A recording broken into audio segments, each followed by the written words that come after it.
Hey everyone, Will from Boosted Autos here. Now today I was hoping to get stuck into part 2 of my headlight modification video, but unfortunately I'm still waiting on some parts to arrive, so I thought, well, we'll still make a video. What we'll do is we'll get stuck into some of the suspension and handling modifications on the MX-5. So what I'm going to be doing today is installing a Whiteline strut brace across the front strut towers. Now the reason I'm doing this is because when driving the car I've noticed that the turn-in and general sort of chassis rigidity across the steering and the steering feedback is lacking a little bit, and a strut brace is one of the easiest ways that you can fix that problem. So the way it works is basically, well, it's very simple really. You've got two strut tops here, which is where the suspension obviously mounts in the top of the car on either side, and you can see there's no rigidity across between the two sides. So what happens is as you turn in, the whole body of the car, as you transfer the weight of the car, or transfer the load of the car onto each side. So say I'm turning to the right, so this way, as you turn, the weight of the car shifts that way, starts to compress the suspension a little bit, and what happens is you get an uneven load between the two strut tops where they mount in here. And because there's no rigidity between the two sides, what happens is the chassis twists a little bit around these points. So the need for a strut brace is diminished depending on the type of car you have. So if you've got a lot of chassis bracing around this area, then you'll feel less of a difference from a strut brace. But this car doesn't have a whole lot of rigidity in the engine bay and around the front of the car anyway, so I'm expecting to see and feel quite a difference in steering handling. So basically what it looks like is what it sounds like, basically just a bar that goes across the top like that. And what happens is as you turn in, the load is sort of transferred across. So the suspension starts to sort of work in unison, I guess. So let's get it installed and see what kind of difference it makes. The tools you need to do this job properly is a ratchet. This one is a 3/8 drive. I used a wrench to tighten up the end link bolts at the end. You can use a spanner as well. 14mm socket, deep socket I'm using, an extension bar, and a torque wrench which can go down to the 20 foot-pound range.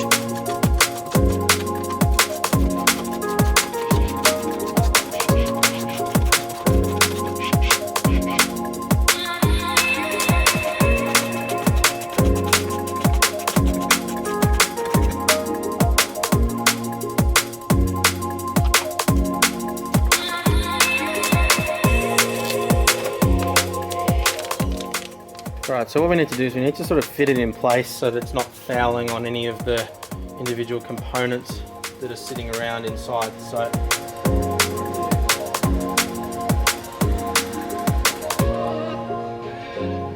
now there is an AC line there that's a little bit in the way, so I'm going to go from this side first.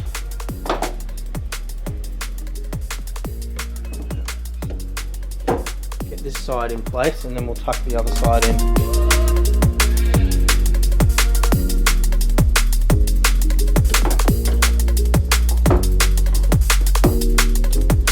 That side in place underneath the AC line there.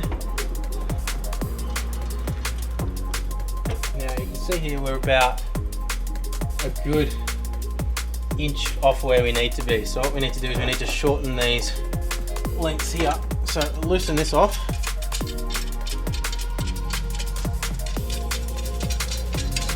And screw it in. Right, so we've wound those two ends in pretty much all the way, and we'll see if it'll fit now.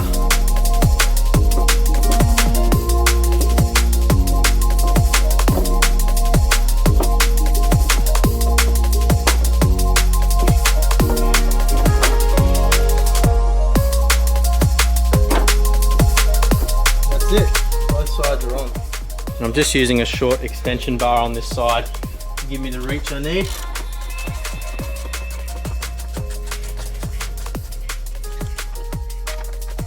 Right, so we've got a torque wrench and you can see the different foot-pound settings here, so 22, 29 and so forth. So what we want to do is we want to set it to about 26. So we screw this up. And now what we do is we just tighten until we hear the click. There we go.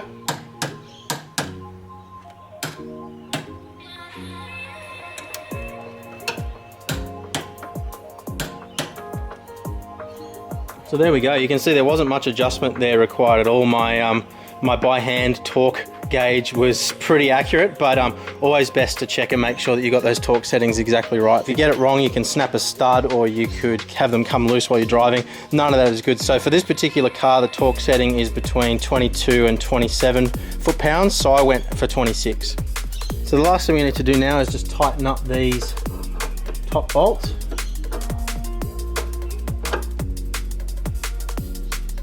To make sure that it's not going to go anywhere.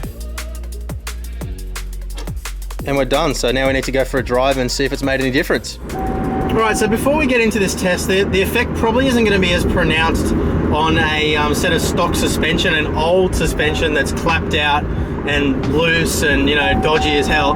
Look, it's probably not going to be pronounced on this suspension as it would be on the set of coilovers, which I'll install hopefully in a month or so's time when they arrive. But we should still see a difference in turn in, especially, and I'm just turning into these corners now.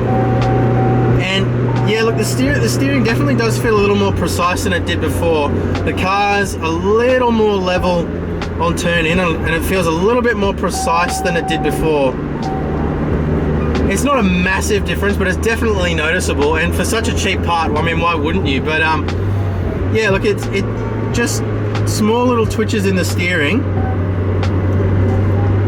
You don't feel the weight transfer quite so awkwardly as you did before, which is really nice. So one thing I didn't even consider when I bought a MX-5 was the fact that whenever I'm recording a video inside the car, I have to have the soft top up. Otherwise you can't hear what I'm saying. So that's a little bit disappointing because it's a beautiful day today and I would otherwise have the top down. But no, look, it's definitely made a difference. Yeah, turning in here, a bit of speed, mid-corner, you definitely feel a little bit more planted and a little bit more confident through the turns. If you, especially mid-corner, if you turn in a little bit more, it doesn't hesitate as much. It's much more direct and much more precise. It's actually more of a difference than I expected with this stock suspension. So I'm looking forward to seeing the difference it makes once we're running coilovers. Love this road. So look guys, I'll wrap it up there. I'll keep the video short, really simple to install, and look, it definitely does make a difference. So look, if you're looking for a cheap and easy way to improve your steering response, give yourself a little bit sharper turn in, a little bit sharper steering feel, then you really can't go past a strut brace. So that was the Whiteline Strut Brace for the NB Series MX-5 that I installed on this. Check out the Whiteline website for the full range of components there. Thank you very much for watching the video. If it's been useful for you, please make sure you like the video, subscribe to the channel so you don't miss the next one, and I'll see you soon. Thanks a lot for watching. Bye.